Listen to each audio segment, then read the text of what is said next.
Hello, Greg Branos here for the Coach Speak Index. It's Friday afternoon, and we are doing a Best Ball Mania 6 draft over on Underdog. Have a very special guest today. She is a fantasy football analyst for ESPN. She is also an FSWA award winner and an FSGA award winner. She is literally the best. Liz Loza, welcome.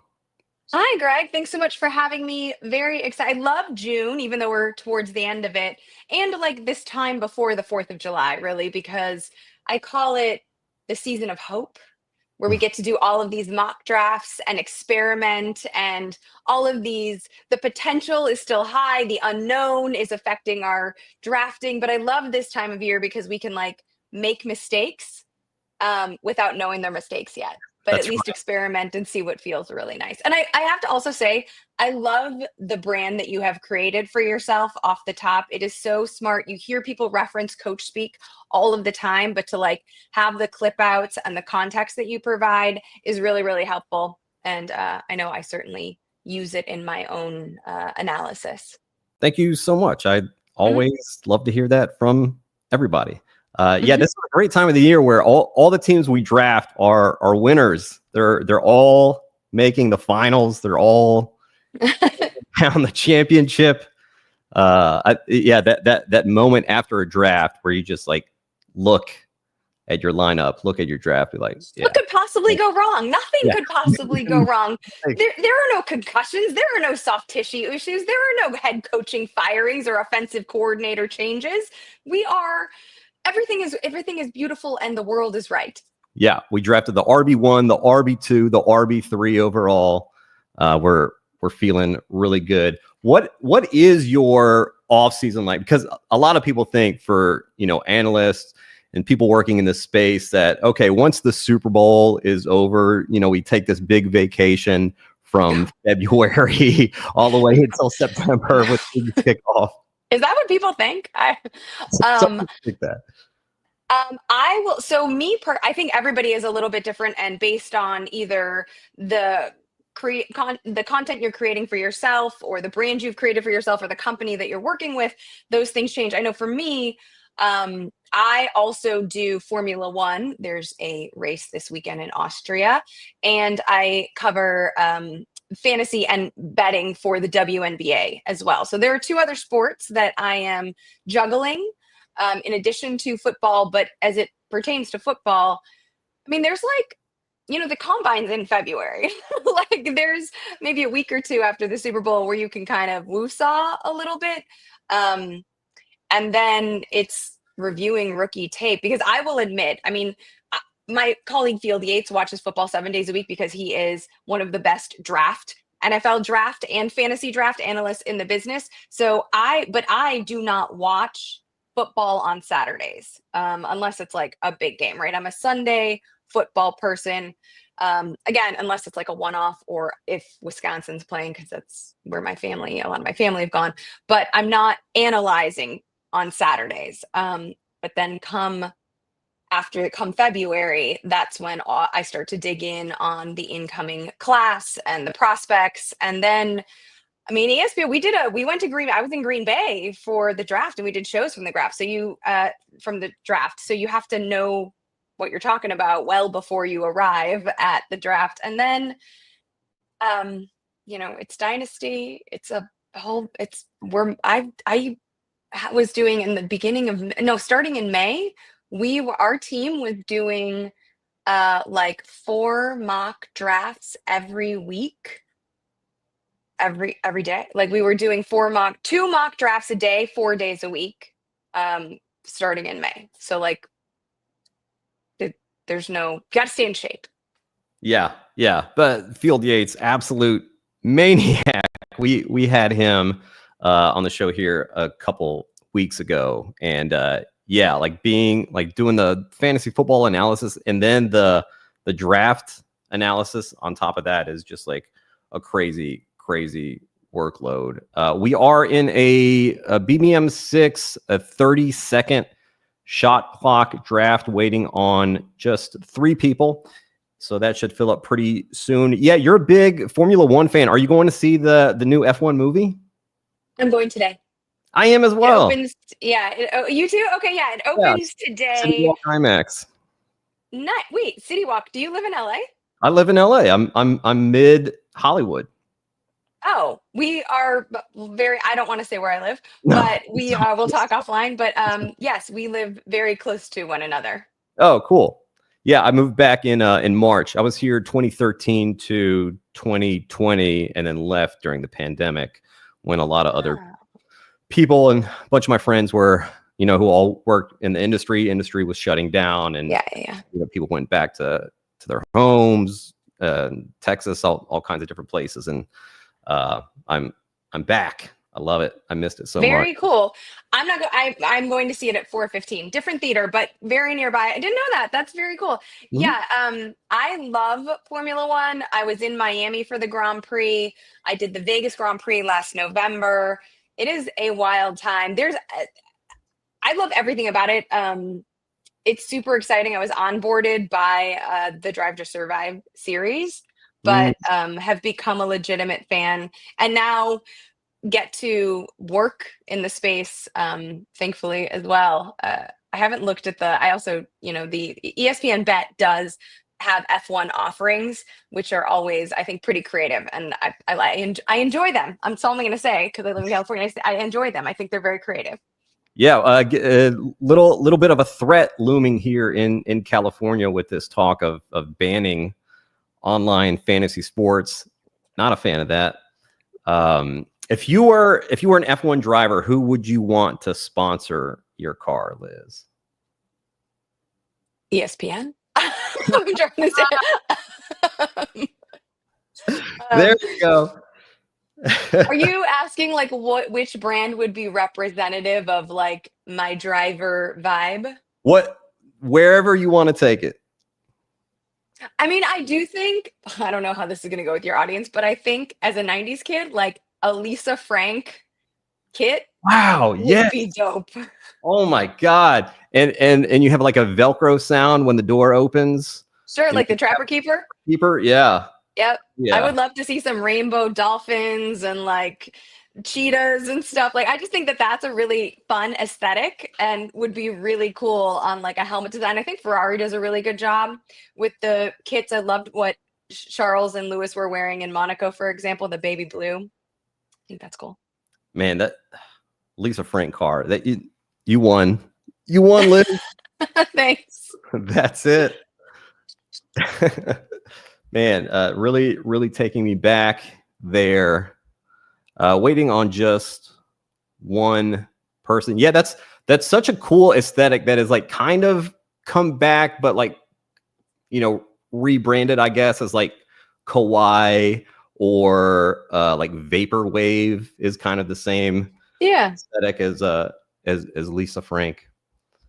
Yeah, that's a great one. I think you could have a lot of fun with it. I mean, part of the fun are the different livery reveals every week in F1. So I think that that's like a nice part. And I do love that the sport has like this international appeal. And so they're always traveling just to different countries and to like different parts of the globe.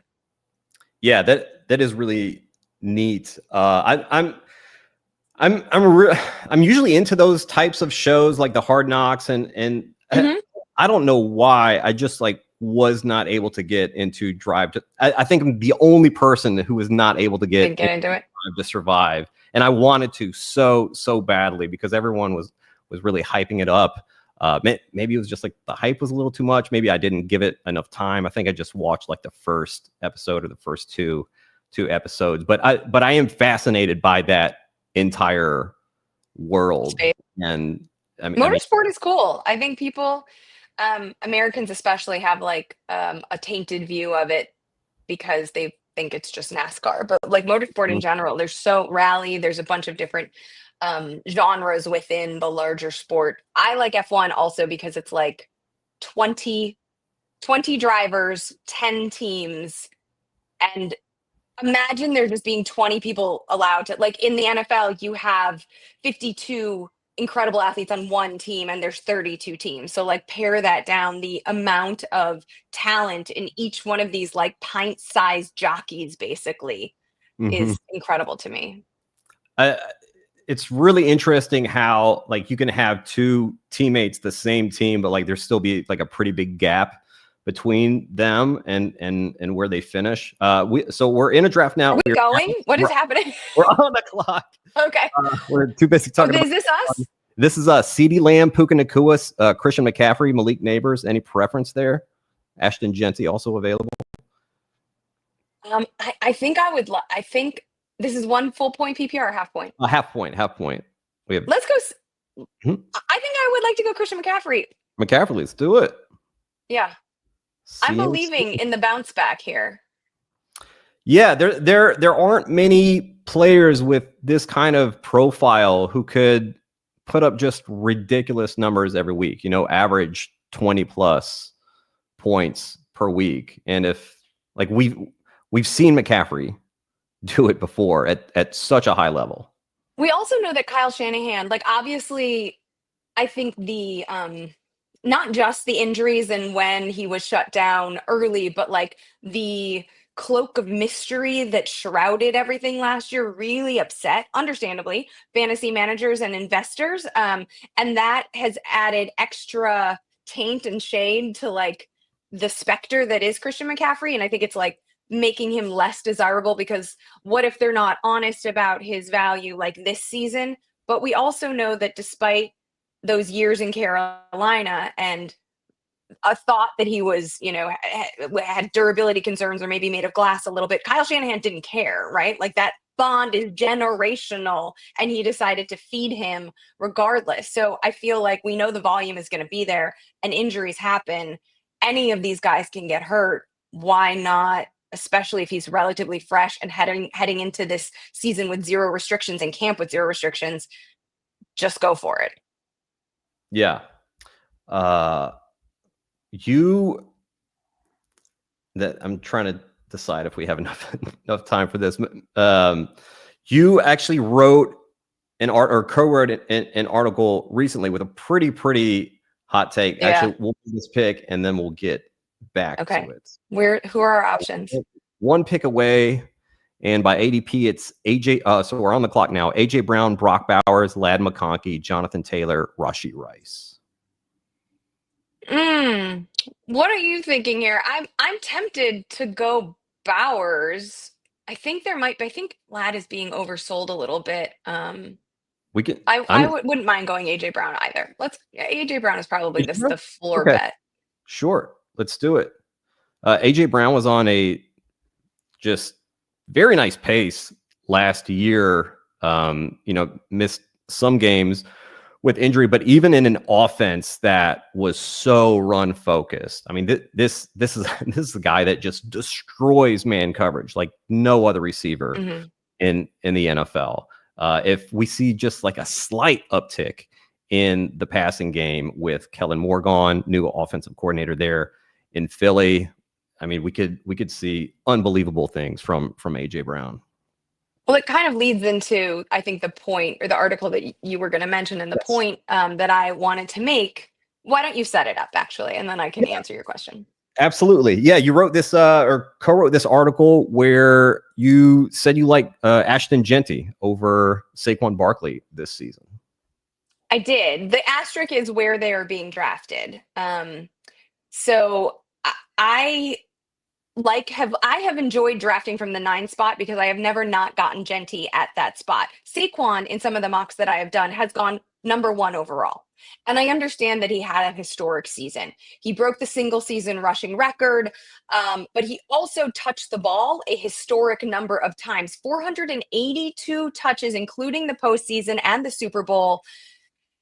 I went back over the last decade and looked at every single running back that cleared.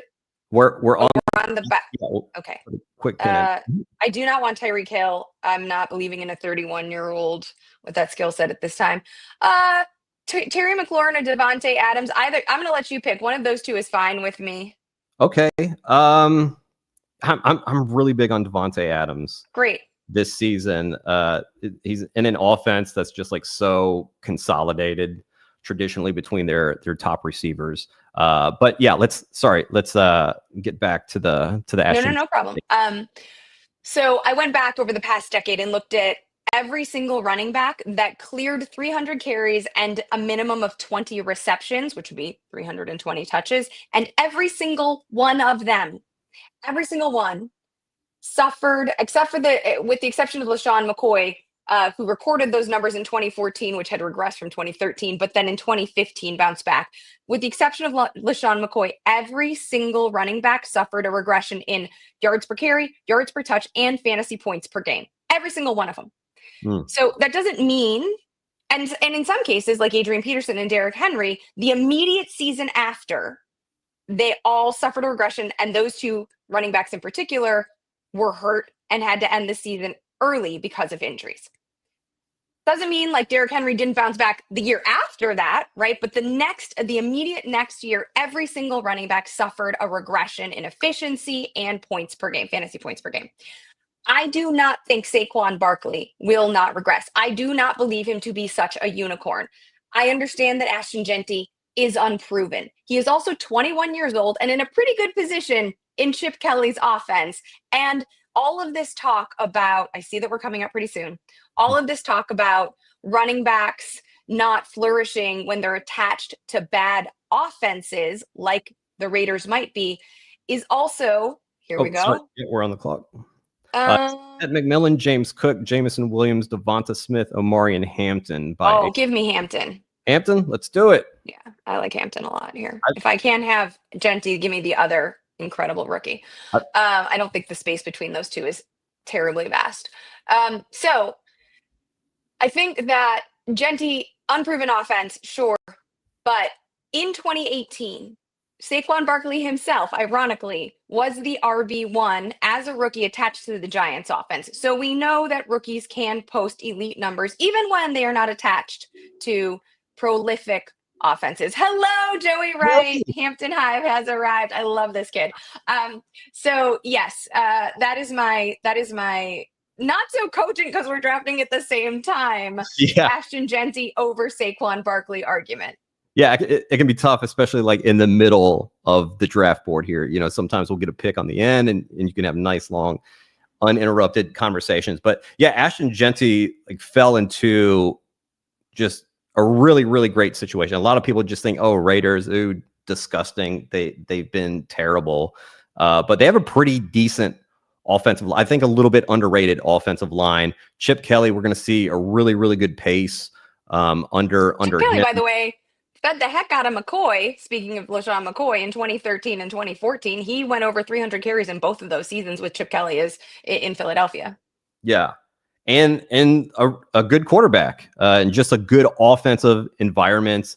And I think Jeanty's going to get a ton of work in Vegas this year. You know what else was interesting since we're talking about running backs? And I feel like the narrative heading into this season is how nobody, running back wise, positionally, nobody got hurt. Very few running backs got hurt in 2024. And so now, because of recency bias, which we're all, subject to, the thought is that like nobody is going to get hurt this year. That's what we're used to. But in doing that research I just mentioned, 0 running backs cleared 300 carries and 20 receptions in 2023.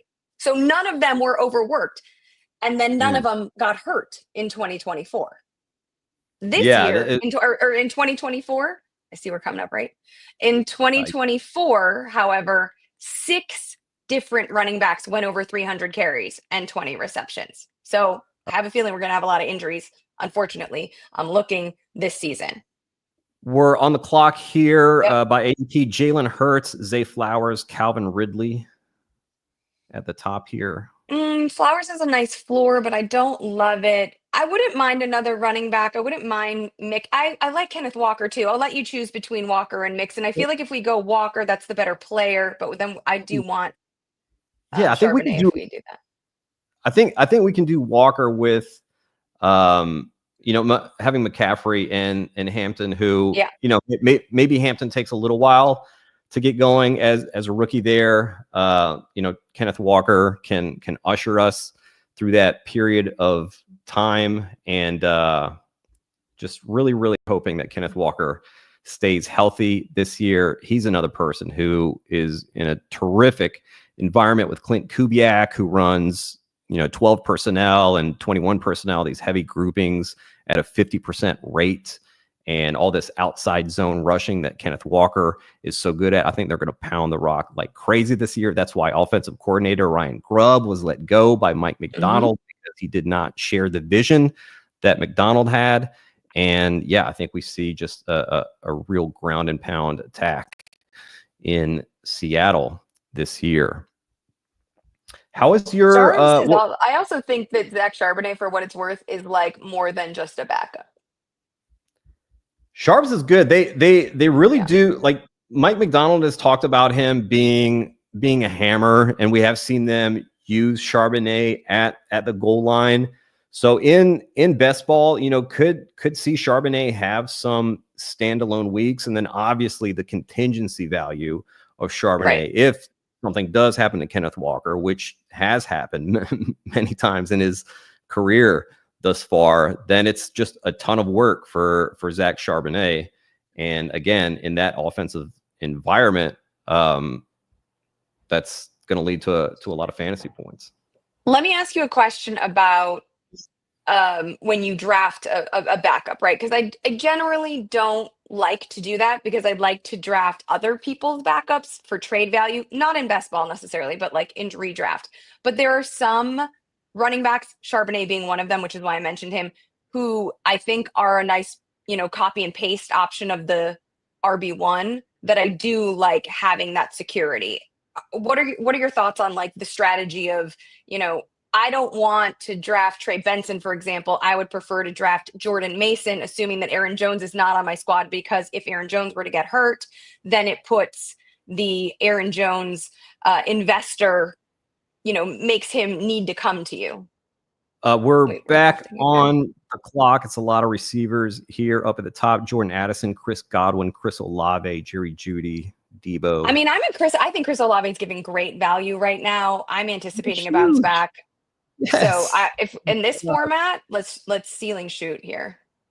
Yes, Liz, we are very much on the same page with Chris Olave. I think this is a really great value of where he's going in the 6th round. I think it's a little bit of recency bias where people, saw him miss so much time last year with a concussion. And with a concussion, like, I'm not nearly as worried about that type of injury as I would be like some soft tissue or like some nagging kind of injury. So he's only missed, I believe, 1 game in his professional career due to a lower body issue.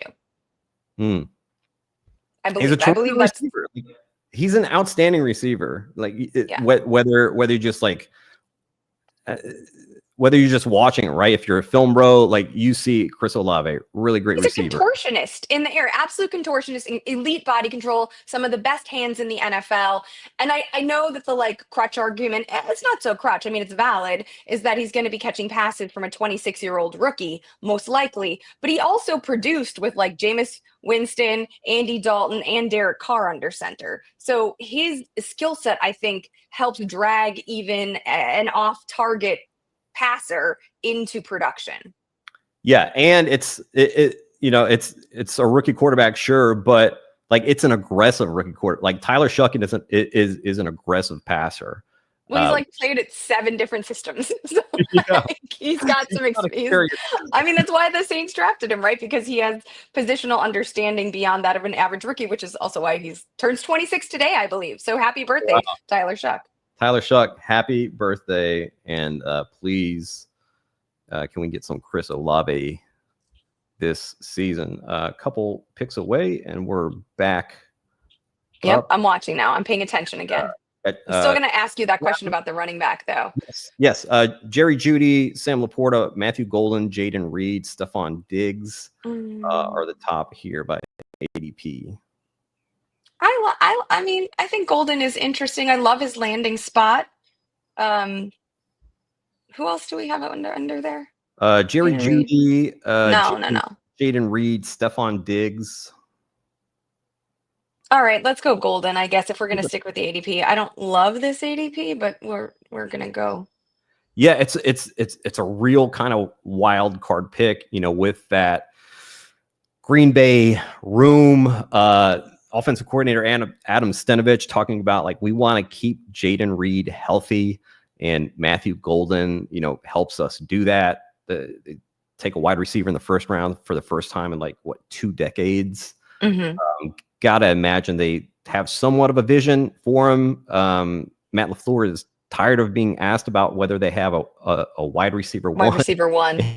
He wants to vomit, he said, anytime someone asks him that. And maybe life would be made easier if they just did find a wide receiver one in Green Bay. As much as I do like Jaden Reed's talent. Jaden Reed is also, his skill set is very versatile, which doesn't allow for a simplistic wide receiver one. I'm trying to be kind in my words here, right? Like he's used in a variety of ways, which I think automatically puts him in, this is hyperbolic and I don't want to get nailed for it, but like a gadgety-esque type role. Yeah, no, it is. It's true. I was actually going to say the same. He's not a gadget player. That's not why I'm not calling him like Tavon Austin. You know what I mean? Yes. Like he's not a gadget player, but he is used more like a gadget player than he is just like a legit, wide receiver one, which he's not on the level of like an AJ, like the true like alpha elite kind of wide receiver. He's not an alpha. That's what I think you're saying, is that he's not an alpha. And I think Golden's routes are golden. So there's some polish there that we like, that I think he could ascend to. And we know obviously the Christian Watson experiment is continuing to not take. Yeah, and they don't have that like real speed with Christian Watson, and they draft Matthew Golden, who does have real speed, whether it was a true like what was it? He ran like a 4.2 something. Back on the clock by ADP. Not really into Ayuk, but TJ Hawkinson, Michael Pittman Jr., Jordan Mason, Kyler Murray. I'm kind of digging Kyler Murray for value here. Yeah. Okay. Yeah. Again, like we're gonna moonshoot in a best ball. I do. Oh, I think he was off the. Yeah. I don't know what other quarterbacks I'm interested to see. What quarterbacks can you go to that tab are left? Yeah. Yeah. All right. I like Kyler there then. Sure. This is league win. Oh my God. Give me the money now. This is an incredible roster. Yeah. We'll have our own F1 team by the time this thing is over. What do you think of Kyler Murray? Last year, he was obviously quite a disappointment, particularly as a passer, but he was still, those legs still put up points. And if the rumors are true that he's going to run more this year, I think that, minimally top 8 positional production is in the cards. Yeah. The stuff that Brian Schottenheimer said, and this was like weird for a head coach to say like, hey, Clayton Adams, our offensive coordinator who came from Arizona, told me that Kyler Murray doesn't like to run that much, which is like a wild thing for a head coach of another team to be talking about, like this other team's quarterback. But then Kyler said he wants to run more. Mm-hmm. And their offensive coordinator, the Cardinals' offensive coordinator, Drew Petzing, and also head coach Jonathan Gannon have been talking about how you had this clip. You tweeted this clip. Mm-hmm. Specifically, yes. Yeah, how they I think this was the Petzing clip where they're working on kind of the like off schedule. The off schedule stuff, the like rolling out because that is like a very dangerous play, and he talked about how like it's there's some real risk in there, which we saw a little bit with Kyler Murray last year on some of these rollouts, like made some pretty terrible decisions, which I don't think are like reflective of his like entire career or like what we'll see going forward. He just like played really badly over a stretch of time last year. But But like that's so dangerous when you get that rollout because defenders have to come up to stop him, and then you get more kind of like one-on-one matchups down the field, which really helps with guys like Michael Wilson and obviously Marvin Harrison Jr., Trey McBride. So and of course you have the option to just like tuck it in and run on those on those things. So if we do see more running from him, like that would be really, really big. Who do you prefer? Because Bo Nix was also available. Just obviously they have a similar appeal because it is the rushing in which you're going to get your fantasy production. Of those two quarterbacks, who are you finding yourself drafting more frequently? Quarterbacks. Yeah. Well, I have more Kyler Murray, but I have Nix ranked a little bit higher. I just end up getting Murray a little bit more with the ADP, and it's coming on us now. And it's by ADP. It's Travis Kelce, Bo Nix, Travis Etienne, Tyrone Tracy, Trey Harris, Mark Andrews. I kind of don't like any of these. Man, I guess Skattebo. Let's reach. I don't care. Let's do it. Let's do it. Skatteboys in the building. Oh man, I mean we're like really, really on the same page here, Liz, with Cam Skattebo. It's interesting that ADP had him lower than Tyrone Tracy by a good amount, right? Yeah, that's very weird in this to me. Format too. Yes, yeah. And the when they asked Dable about Skattebo on draft night, just this big smile came over his face, and I think he's going to be like his success rate is so elite in like short yardage, especially, and I think we see him just be a real goal line hammer for the Giants this year. Yeah, and I also think Russell Wilson brings stability to the offense that the Giants have needed for a long time. And I think that will help. I don't think Tracy is like going to go away, but I just think that if we are trying to find ceiling players for a best ball, I don't mind Skattebo on my bench. Yeah, I expect it to be like fairly split up, between them. But Scat, a lot of the things that Tracy does well or is like kind of known for, complementary too. Yeah, like. Yeah, Skattebo also does like it. It was odd how Tyrone Tracy was a converted wide receiver, like converted from wide receiver to running back, but then last year like didn't look that great as a receiver for the Giants. Like I was not expecting I was expecting him to be much better in the pass game.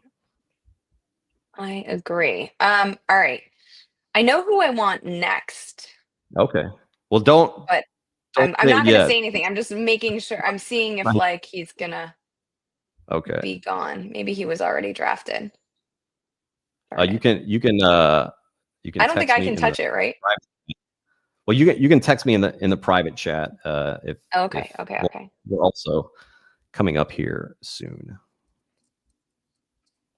I might have screwed the pooch on this one a little bit. Let me see here if I think he's gone. Ah, darn it. See, this is what happens. I didn't want to, I thought I could gamble here. Oh, shoot. Oh, that's okay. That's okay. He might have We'll gone fill it. All right, we are on now. On the clock. Bo Nix, real ADP fall here. Caleb Williams, Luther Burden, Jonnu Smith, Drake May. Any preferences? I'm feeling Tyler Warren. Yeah, I love Tyler Warren. I mean, I love him. Again, like this is a very young team. I can't believe I'm drafting as many rookies, but I prefer Warren to Loveland myself, even as a Bears fan. I think his skill set is more versatile and refined. What he did at Penn State was incredible. And Indianapolis has not had a productive, I don't think they've had like a top 10 producer at the position since Eric Ebron. So welcome to the Colts, you know? Yeah, they've been thirsting for like a real wide tight end for like over a year now. I also think the quarterback situation in Indianapolis lends itself to having a tight end emergence because either of those QBs, whether it's Anthony Richardson or Daniel Jones, is going to need a safety valve. And I think Warren, even as a rookie, can provide that. The stuff they've said about Tyler Warren is, man, it's very good, and a lot of it coming from their general manager Chris Ballard, who just very, very much a straight shooter. Like if somebody has something they need to work on, he'll just come out and say it. He said that a little bit about DJ Giddens' pass protection, like right after they drafted him, and yeah, they want Jack Doyle at tight end, and Jack the dad. yeah, and they're talking about Tyler Warren in the backfield as a tight end, split out wide. And all reports from training camp are that this guy is just seeing so much work. He's like so involved in this offense, and just a pretty good ADP value right now, I think. Yeah, is there somebody here that you would like? Jordan Love. I am you like? Digging Marvin Mims, actually. Okay. I am digging Marvin Mims. So the tight end that I wanted, this actually, sometimes you make what you think is a gaffe, and then you're able to get a gift that you didn't even anticipate receiving. So I had wanted, in full transparency to your viewers, Evan Ingram. That was the player that I private messaged Greg. I think he has an incredible opportunity. There are obviously lots of targets available, and I now that he's healthy, or assuming he stays healthy in Denver, there's quite a bit of a backpack. We also know that Sean Payton loves a tight end, right? So I liked Ingram, but I don't want to invest too heavily in the Broncos. So in the next round, give me Mims, who really started to show chemistry with Knicks towards the end of 2024. His production spiked, and I have a feeling that he is going to pick up where he left off. Yes, the Broncos added Pat Bryant from Illinois, but his skill set is so different than Mims, and Mims can work as a perfect complement to Cortland Sutton-Bryant and also Evan Ingram. So I think he has a nice position there, and if we're getting him this late, it is such a cheap way to invest in a really ascendant offense. One of the good job, Jeremy. Viewers here in chat was the one who took Ingram. Yeah, a lot of manufactured design touches for Marvin Mims last season, starting about the middle of last season when Sean Payton was like, okay, this is the way to use Marvin Mims. Like a lot of the backfield stuff, these screens, these little sweep out routes, and then some downfield stuff, which is really great for best ball. Yeah, Mims is somebody that could in redraft leagues just really get on your nerves on a weekly basis of not knowing, is this the week that I should play Mims? But okay, I know we're going to draft soon. Two things. I love that Kyle Williams, that the two players that I was choosing between were Mims and Kyle Williams. I love Kyle Williams. We have a lot of rookies though. So, and I want a piece of Denver's offense, like I just mentioned. So Snack Boyd, I think it was, who drafted Kyle Williams. Awesome. I think he's going to have a great opportunity. Here we are. Yep. Is David Njoku still on the board? I don't think so. Okay, I can't no, keep he's track. not. He's all not. Right. I kind of wanted a more all right. So there's McCarthy, JJ McCarthy, Trevor Lawrence, Dalton Kincaid, Isaiah Likely, Hollywood. You know what? In honor of my buddy Joey Wright, let's grab Trevor Lawrence. Yeah. He has a spectacular Trevor Lawrence take that he deserves full credit for. Oh yeah. Yes, and I really bought into it. I don't want to spoil. I'm just going to get, because it does belong to him. I heard it first from him. So again, full credit. But, Joey Wright. Yeah. Yeah. No, I was going to say he's on my list of people I want to bring on the show. So maybe you should bring him on. He's in the chat, or he was. I don't know if he still is, but he has a great Trevor Lawrence take that I really appreciated. And Liam Cohen now is the head coach and having done so much to elevate, although like Canales gets some of that credit as well. Baker Mayfield's career could be the pixie dust we've been waiting for Trevor Lawrence, not to mention the additions of Brian Thomas Jr. and Travis Hunter. So our QBs share a bye, but it's cool because shit, I didn't look at that. Shoot, I mean, it's fine. Like three QB builds are they've done like research on 3 QB versus 2 QB builds, and 3 QBs definitely help you a little bit more in the fantasy playoffs. And I think with Kyler, Trevor, like it could help us to get another QB later, maybe a Tyler Shuck near the end of the draft to pair with our Chris Olave. And yeah, he's going like very late, kind of like 17th, 18th round. And if he ends up being a real hit in New Orleans, which, you know, people are just automatically writing him off as he's going to be terrible, that might not necessarily be the case. We're surprised by these things all the time. So we're 4 picks away, inching back up. Sort this here by ADP. We need like a higher floor tight end, I think. Yeah, Tyler Warren right now. I don't really love well, this will likely be a 3 tight end build as well. Okay. There are things we could do. Here.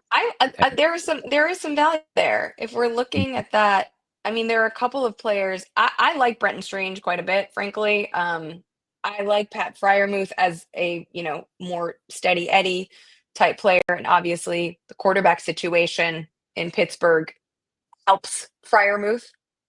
Yeah, I think Freiermuth is really good as part of 3 tight end builds. This build, second. And so we're on the clock. When's his bye?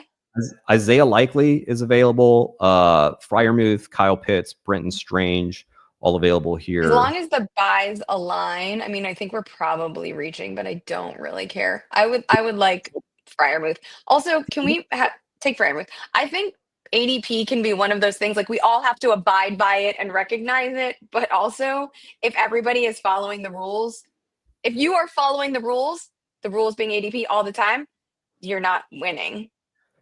Yeah, you're going to have like very similar teams to other teams that have drafted in those spots. As you know, when you're looking at like really big field tournaments. Was there a situation that we were talking about that we got? I feel like there's something like 5 rounds ago. I was asking your opinion on drafting like backup running backs. Oh, okay. Yeah.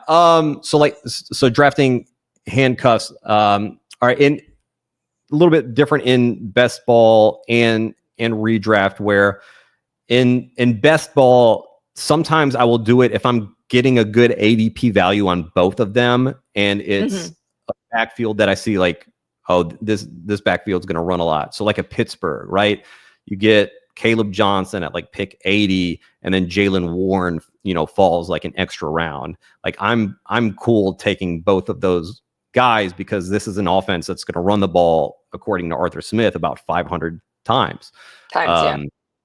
Yeah, same kind of thing with Seattle. I mean, Kenneth Walker doesn't really fall that far anymore, but if he were to fall far enough, and I pick him up, his value, like in that earlier draft capital, then I want to buoy that value because I agree that's one of the backfields.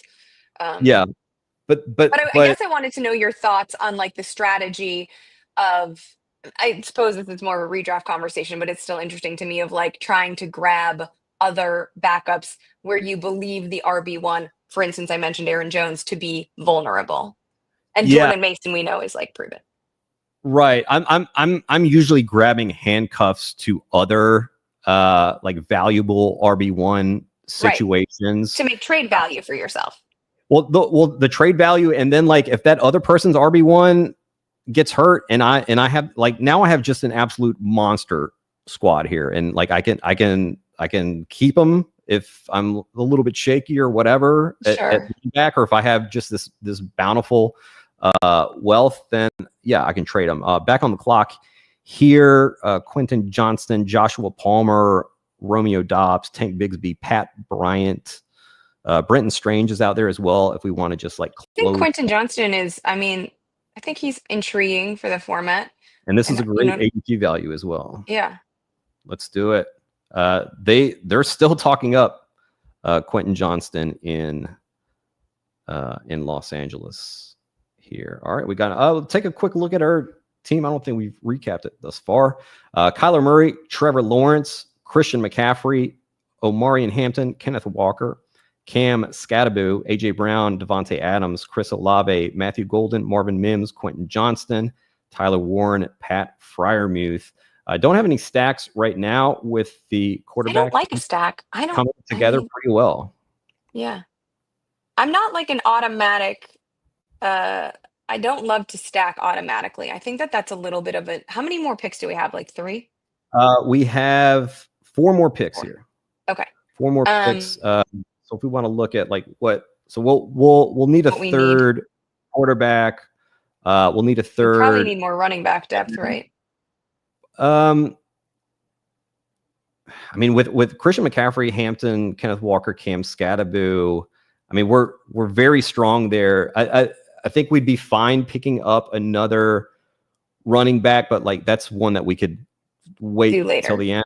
Pick up a flyer like a DJ Giddens or something like that, or maybe we just want to pick up someone who, like, oh, this guy is going to be good for 30% of snaps, like a Justice Hill, right? Who has kind of like locked in role, but will give us some weeks. And at receiver, AJ Brown, Devontae Adams, Chris Olave looking pretty good there. Could definitely use at least one more receiver there, I think. But this is shaping up to be a receiver and another quarterback, maybe another tight end, and maybe another running back. Okay, I'm just trying to keep track. Strange. Also talking.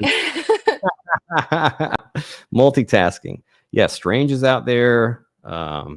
He's intriguing to me. It'll be interesting with the addition of Travis Hunter, but Strange had his moments last year, and I think I've taken him on a couple of best balls, like as a third tight end, but.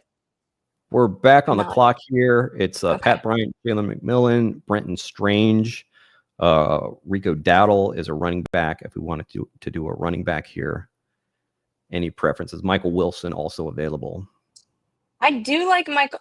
For me, it's either Michael Wilson or Rico Dowdle, but let's do Michael Wilson. Okay. Yeah, Michael Wilson going very, very late in drafts for someone who is on the field a lot of the time. I loved his tape coming out of Stanford, and I think he's just a really dependable wide receiver. We're obviously anticipating a leap for Marvin Harrison Jr., and we know that Trey McBride is a target hog, but I do think and it has been proven that there is room for more. Especially if, and no one wants to say this, right? Like if Marvin Harrison Jr. doesn't seamlessly transition into the generational talent that we are all hoping and expecting him to be. Mm-hmm. Wilson's just like good. He's just a good, all around good, solid player, a workman type player. Yeah. He's not like elite in any one area, but very few people going in this range are, but a very, very serviceable starting wide receiver in the NFL, which is possession receiver. Saying a lot. Like he's good down the field. He's good in contested catch situations. He's a big body, has reliable hands. That's pretty nice for a team. All right. For wife is an Olympian. That's something. That is something. 3 picks away. Okay. Right, here we go. Yeah, I think this is a very, very strong running back room. We could probably take like an extra shot at receiver if we want. So receiver, quarterback, tight end, ADP here. Quarterbacks are, if we wanted to, we could probably wait on Chuck. Chig Okonkwo by ADP. Oh, I love Chig. Love Chig. Let's go. You want Chig? Oh my gosh. Every year, Mike Clay makes so much fun of me because every year I'm like, this is the year guy. This is Chico Kwong. I mentioned him on our NFL draft show. I can't not, even though he's not a rookie. Yeah, go ahead. No, go. Yeah, that's it. No, I was just gonna say, when Mike Vrabel was there in Tennessee, he didn't love Chig, and he said some things about him that were like kind of red flags of like, okay, we can't draft this guy. But then last year with Brian Callahan, near the end of the season, we saw Chigakonkwo really start to take off. And from what Brian Callahan is saying, I think they kind of expect that to keep going. And we know coming in, Brian Callahan like really wanted to sling the ball around the field last year, but Will Levis as a quarterback ended up really hampering those plans. But if Cam Ward is the quarterback that Tennessee thinks they're getting in the number one pick there, and I just think we could see that pass rate rise quite a bit this year. And there aren't like a lot of great pass catchers in Tennessee. There's Calvin Ridley, who's going to garner a lot of targets. But then behind him, it's like 33-year-old Tyler Lockett. It's a couple of like third and fourth round wide receivers in Kamer Dike and Alec Ayomanor. There's a real opportunity for Chigakonkwo this year. And the like touchdown king, Akine, the hyphenate. He was in Miami now, right? Yes, yeah. Nick Akine Westbrook. Is in Miami. Yeah. So the touchdown king, he breaks the model every time, right? Because you're like, no, you don't want to invest in that guy, and then he'd go ahead and score a touchdown. You're like, well, he has left the building, so I think that's another opportunity for Chig, particularly in the red area of the field. Yeah, 4 picks away. So QB here, if we want to grab Tyler Shuck, if he's available, if we don't get sniped here. We'll see. Well, I mean, you told everyone our business. Put it out on the street. I just can't keep a secret, Liz.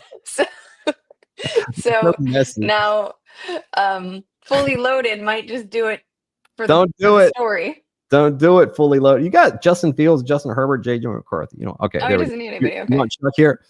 Yeah. Beautiful. Yeah, I would like to get more Cam Ward than I have, because I do think he's going to be a really good quarterback. Like the things that they're saying about Cam Ward, the team and draft analysts is as far as like the mental makeup, which I think is very key for a quarterback in the NFL.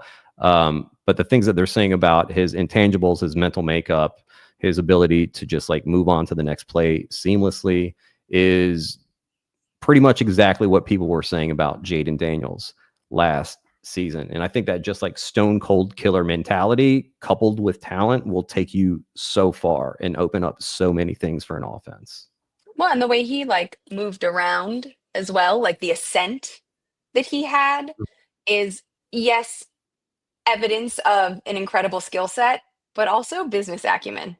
And I appreciate that. Like, I think you have to be a business person and not just a player. And that shows to me a level of intellect that can also also be a leader among men in the locker room and understand a playbook at a faster clip. When they were asking him before the draft who like the top players in the NFL were, he was just like listing off Tennessee Titans players. Yeah. Yeah, he's like Tyler Lockett, like Tyler Lockett, Treylon Burks. Yeah. That was it. He added Treylon Burks. That we forgot about Treylon Burks as we were discussing the Titans. See? Oh man. But yeah, again, that's like business savvy. He gets it. He does. He absolutely gets it. And man, what a fun interview. They were asking him what he was going to do during this, 4 to 6 week break before training camp, and he was like, I'm just going to throw the fuck out of the ball. All right, we're back on the clock. We can take another receiver here. Dante Thornton, Jalen Coker, Tutu Atwell, A.D. Mitchell, Alec Iomanor, if any of these strike your fancy. I mean, I guess, do I really want to invest this heavily in Coker is interesting. Don't want to, yeah, I guess that's where we're going to go. Yeah, I've got 23% Coker, and I'm willing to take more. Just really fun receiver who popped big time in the metrics last year for Carolina. Like it's you could argue that maybe better than Xavier Legette. What they have there. Adam Thielen is almost my age. 36. It's like very old. 36. Yeah, I think he's like 35 right now. I don't know when he turns 36, but yeah, old receiver. And Jalen Coker are able to play multiple positions. They can put him at X, put him in the as a big slot where he found success last year. Let's go ahead and name this draft Liz Loza guaranteed winner. Oh jeez. Lock it up. All right, let's look at this team that we built here. All right, thank you, Jeremy. Yeah. Kyler Murray, Trevor Lawrence, Tyler Shuck at running back, Christian McCaffrey, Omari and Hampton, Kenneth Walker, and Cam Skattebo. Wide receiver AJ Brown, Devontae Adams, Chris Olave, Matthew Golden, Marvin Mims, Quentin Johnston, Michael Wilson, Jalen Coker, and at tight end Tyler Warren, Pat Freiermuth, and Chig Okonkwo. What are you thinking about? It's gorgeous. Yeah, it looks good. It looks real good. Awesome. If I were to put a song to it, I like to do this in my head sometimes. Like I will pick a song that I think matches the squad. And don't steal this content, not you, but like any of these people watching, or steal it all you want. I don't care. Deal with the licensing yourself.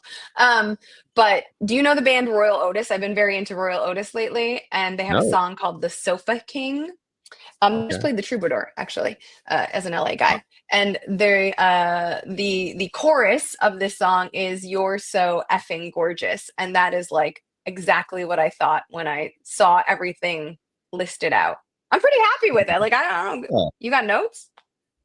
I have no notes. It's notes. We crushed it. Perfect draft. Liz, I like to ask people who live here in LA, which we've had a couple last week we had Julia Papworth on the show. She's great. She's so fantastic. She also drafted a great team. From now on, only women on this show. All right. And we're going to get great, fantastic teams every time. What are your favorite things about LA? The diversity, the weather, the tacos. Oh yeah, some good tacos. The hiking. Good hiking, yeah. Have you had I love Los Angeles. Like fully love it. I know that people love to bag on it. They also have never been here or seen the real Los Angeles. But the fact that it is like, I don't know, what is it outside? 74 degrees. And I go for a walk every day. I go for a hike once a week. I can go to the mountains. I can go to the ocean. I can go to City Walk. And I love that it's the best food city in the country. Hands down, New York, don't. This is the best food city in the country. Everybody is interesting. Everybody that has moved here is probably left from somewhere else, and so there's like constant conversations. You're never bored meeting new people here. Yeah. Have you had I think it's called Tacos Tu Madre in Los Feliz? That's I love Los Feliz. I used to live in Los Feliz, but I don't know if I know Tacos Tu Madres. That's a great taco spot. They have some fantastic churros there as well. Last thing, everyone is making their lists of favorite films of the 21st century. What are your 4 favorite films? It doesn't have to be 21st century, just all time 4 favorite films. 4 favorite films. I just rewatched The Matrix on Sunday night, and so I think that is like at the top of mind because I just rewatched it. I think it's changed cinema history, certainly. Like Gun Fu became an entire genre because of that movie. So that's a definite favorite. I will also happily, and go ahead and roll your eyes, call it a chick flick. Dirty Dancing is an incredible story with a very progressive female protagonist. I comp that film to being our generation's like Holden Caulfield, but for women. So to me, that's an incredible movie. I like The Little Mermaid a lot, just for feels, because a 90s kid. And then I think to round it out, Shawshank Redemption. Oh yeah, classic. Whenever that one, just like it, back in the like big cable days, you know, that would be on like TNT all the time, and if that was on, like you're staying at the house, you're watching the rest of Shawshank Redemption, like no matter where in the film it is. It's like I'm just watching all of it. I think like over the like course of cinema, I also just like as an honorable mention, randomly was on a girls trip. And this was after a couple of cocktails, but we rewatched very like early in the morning / late at night, Top Gun. Oh yeah. So good. R.I.P. Iceman. But like, what a flick. What a flick. Also, you know, Tom Cruise and the producers of that movie made Maverick for the theaters. And they also produced this F1 movie that is coming out today. So that's a nice, you know, full circle moment. Yeah, I was real scared. I mean, scared is a dumb word to use, but I was a bit. I was gonna say afraid now. I was scared and afraid that Maverick would not be a good sequel. I was like, oh, I just hope this doesn't ruin the Top Gun franchise. And it was incredible. It was so fun. Just a really great theater experience, which people should be watching these films in theaters, especially like these big, amazing films that look so incredible on big screens and on IMAX. We don't want this industry to die. We want the theaters packed and just having a great old time on a Friday night. Liz, thank you so much for joining us today. Thank you to everyone who tuned in. Next week we'll have Best Ball Karaoke on Tuesday. I don't know what the theme will be yet. We'll have Sam Sherman on Wednesday to do a draft with us. He will be sharing his exclusive Rashee Rice take. So come find out what that is. Liz, could you please illuminate us as to what you've got going on and where we can find your stuff? Yes, you can follow me on pretty much any social media platform at LizLoza _FF. I think I'm Liz.Loza on Blue Sky, however, but on Instagram at LizLoza _FF. I have an article that just posted at ESPN.com. The fantasy vertical that is, it's a fantasy face-off between me and Tyler Fulgham, Saquon Barkley versus Ashton Jeanty, and if you subscribe to Fantasy Focus, the podcast, you might notice a new show called Facts versus Feelings, the podcast. It is premiering today. I haven't posted or launched or said anything about it, but today, the very first episode of Facts versus Feelings, the podcast, is available, and you can go find that on Spotify, Apple Podcast, wherever you listen to your podcast. The award-winning Facts versus Feelings, right? 2020. Yes, but that's the column. This is now, the column has inspired an audio product. And I'll mention that Joey Wright is our first guest. Let's go. Tune into that. As Daiquiri Man says, you rock. Thank you, Daiquiri Man. So do daiquiris. They rock as well. I love a Miami Vice in the summer. Beautiful. All right. That's it for us. Y'all take it easy. Peace.